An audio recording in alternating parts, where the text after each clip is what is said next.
All right, everybody, welcome back. Good afternoon. If you watched my video earlier this morning, you know why I'm making a second one now. I needed to basically split it across two videos because I realized that it was going to take probably 25 minutes or so for me to get through everything. And I'm trying to stay away from videos that are that long. I know they're intimidating. I know that people don't really like to watch that videos that are that long. And yeah, if you haven't watched this morning's video, you should, because this is basically part two to that video's part one. So if you haven't, go watch it and then come back here. But second part of some of the notes that I was able to put together from the beat writers and various reporters at Seahawks training camp. We're just going to swing right into the play of the day, and if not for Jake Bobo, maybe the play of training camp so far. I saw a video of it from Dugar, but Greg Bell had the initial describer. DK Metcalf, a sterling one-handed catch of Geno Smith's pass falling back inside the left side of the end zone. Witherspoon jumped in front of him thinking there was no chance Metcalf would catch it. Instead, a touchdown. So I've seen the play. It's an amazing catch. It is the kind of catch that DK Metcalf criticizers claim he usually doesn't make because his hands aren't that good. But it was, I mean, if he can make a catch like that in an actual game, that will be the most impressive catch of his career. I'll put it to you that way. It's a very cool play. Witherspoon doesn't have bad coverage either. Geno just makes a pass in a perfect place where only DK can get it. And honestly, DK was hard pressed to get it, but he found a way. So, generally speaking, the sentiment that I've gotten from camp so far is that DK Metcalf has been a standout, even by his standards. He had another play where he had a big gain on Witherspoon earlier in the day before this one. And on the play after this catch, I believe he had another touchdown over Woolen, but he just barely landed out of bounds. So Metcalf, this is a big year for him. This is an important year for him. And I think that I think that he has the talent in him to have that big time all pro season. He might not get the targets for it because we have so many good targets on this team, but I could absolutely see DK Metcalf having a really efficient 1,300-yard season if things break just right. And I believe that he has it in him to do it. And I believe that on a team that didn't have such a well-rounded fleet of pass catchers, and on a team that maybe was going to have a really bad defense that would give up a lot of points and force the offense to score a lot, he could maybe have a not quite Justin Jefferson or Tyreek Hill level season, but not too far away from that either. So, really liking what I see, really liking what I'm hearing from the DK Metcalf experience so far. Hopefully, it holds. We also had this little quote from Mike McDonald when he was asked about his overall game philosophy. And some people took note of this because it almost sounds like a response to the Pete Carroll mantra of winning in the fourth quarter. Because what McDonald said was you need to start fast, need to close the game out, and stay strong in the middle. So basically, you need to be good early, you need to be good in the middle, you need to be good late, that's not what Pete usually said. Pete was a big fourth quarter guy. And, it's just like a mantra, right? It's just a philosophy. It doesn't necessarily get reflected in every game, but I mean, we were Seahawks fans. I mean, if you're like me, you watched every Seahawks game in the Pete Carroll era, and I don't know, there was something to it, right? His philosophy about how football games go seemed to have some kind of an effect on the way football games would go that involved the Seahawks. There was a lot of kind of just hanging around until the fourth quarter, and it got tiring, and every year it felt like two or three times that philosophy would come back and bite you, where you don't win the game in the fourth quarter, and then you end up just wishing you didn't play so bad in the first three, and it hurts your seeding at the end of the year. So, I don't know if this was directly something that McDonald was saying to contrast himself with Pete, but I guess it's possible, and it was good to hear. So, one thing that's happening at Seahawks training camp this year that is different from the way Carroll used to do things is that after a session, after a camp day, the coaches decide which side of the ball won the day. Like, did the offense win or did the defense win? Yesterday, the offense won the day, which is, of course, a contrast to what we saw in the previous day. So the offensive players got to vote on who they think should get a championship belt. And this is it right here, this championship belt. Whichever player they felt like deserved the most credit for them winning the day. So the players on the offense voted, and Charles Cross got the belt. And this is something that I'm seeing from multiple places. Charles Cross is having a very good training camp so far and is showing that he has improved significantly from last year.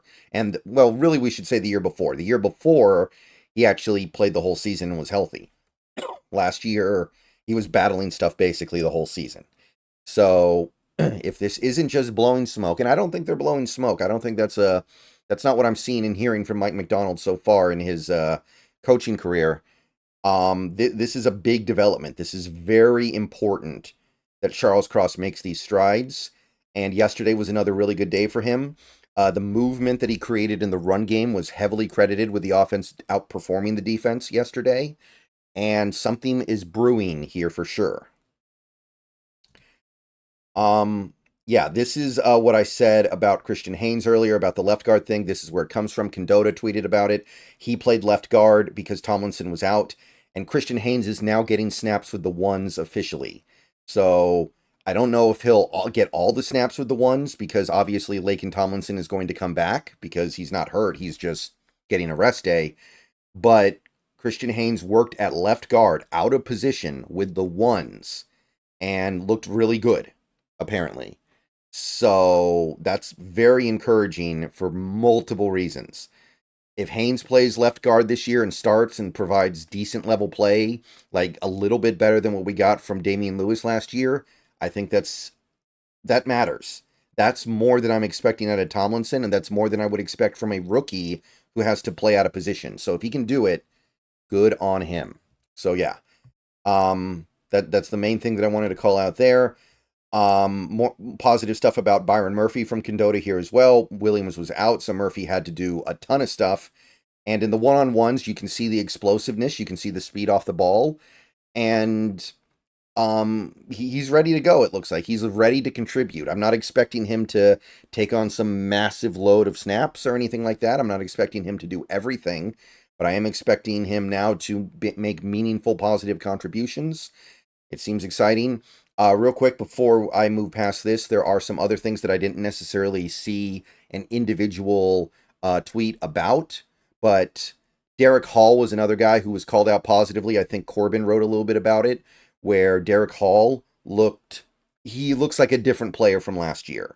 So he's getting positive press as well. I definitely want to mention that because he's a guy who really, really let people down last year. Gave you very, very little, basically gave you nothing. And this is an important year for him. And Derek Hall's ability to be an effective player this year is going to be crucial in allowing us to do what we do with the current crop of edge rushers that we have. Not having to go out and get somebody else. Maybe minimizing Darrell Taylor's role to where he can only worry about rushing the passer. These are things that are all going to matter in making this season successful. Yeah, this is another Condota tweet where he talks about how Metcalf is looking really, really good. And we're seeing this from multiple people, multiple sentiments, multiple individuals reporting that while there's a lot of good stuff going on between receivers and defensive backs, we're hearing good things about Aesop Winston. We're hearing good things about Cody White. Metcalf has been probably the best receiver in camp so far and looks ready to have his best season ever. I mean, he won't have a better season statistically than he did in 2020 when he made the All-Pro team, but 2020 was a weird year. We all know that, right? The offense was way ahead of the defense, and offenses across the league just destroyed the world. So in terms of actual play, in terms of actual efficiency, it looks like it could be his best year ever. There's a different energy coming from Metcalf right now, I feel like. And you guys know I'm not somebody who would ever accuse DK Metcalf of being like a really lazy player or anything like that, but it feels different now. We got this from Dugar, and the thing that caught my attention here, of course, he's talking about these one-on-ones between receivers and defensive backs, and he's calling out some guys that looked especially good. Calls out JSN, he calls out Trey Brown. Those are two guys that we know about. JSN and Trey Brown have been praised pretty much universally all training camp. Bobo as well. Bobo pretty much always gets called out positively when he's mentioned. But we also had Nehemiah Pritchett. Haven't heard much about him in training camp so far. He got called out by Dugar. He's looking good in the one-on-ones. And Derek Young, a forgotten man on this team. Not somebody people think about all that much. Don't count him out. He does some things that most receivers can't do. He can play fullback. You don't see most receivers being able to line up at fullback the way Derek Young can. And while the best ability is your availability, and he wasn't available for us last year, and we might move on, I'm keeping my eye on Derek Young. There's some stuff there that I think is pretty appealing. So that was basically it from training camp yesterday, and yeah, that took a long time to get through. Again, if I had made one video, it probably would have been somewhere around 24, 25 minutes. There are a couple other things I want to quickly mention here at the end, not pertaining to training camp, but pertaining to just kind of NFL and Seahawks news, kind of only tangentially related to this Seahawks, maybe, but it still feels like it's Seahawks stuff, right? Rashad Penny retired. There was some talk earlier this offseason about how we might bring him back, and there was some excitement around that idea. I was interested, but I also heavily suspected that he didn't have anything left because Philly didn't even play him last year, basically. He barely played. So Rashad Penny is retiring after 6 seasons in the NFL. He just, one injury too many. He doesn't have it anymore. It sucks. I feel for him. He had a really, really nice run in Seattle over that like 4 to 6 game stretch at the end of 2021. There were some good things with Penny, but couldn't sustain it. And Rasheem Green, still in the NFL, signed a 1-year deal with Jacksonville, so congratulations to him. Some of you guys will remember him in Seattle a couple years ago. Congratulations, your career is still going. All right, that's it. All right, that's a really full day of news, but I wanted to cover this with as fine of a tooth comb as I could because this is what we got right now, and we're getting very, very close to this stuff really mattering. And I'm trying to not leave any stone unturned here. So thank you. I'll see you guys later. Go Hawks. And training camp continues to heat up. And I don't know about you guys, but I like pretty much everything that I'm hearing.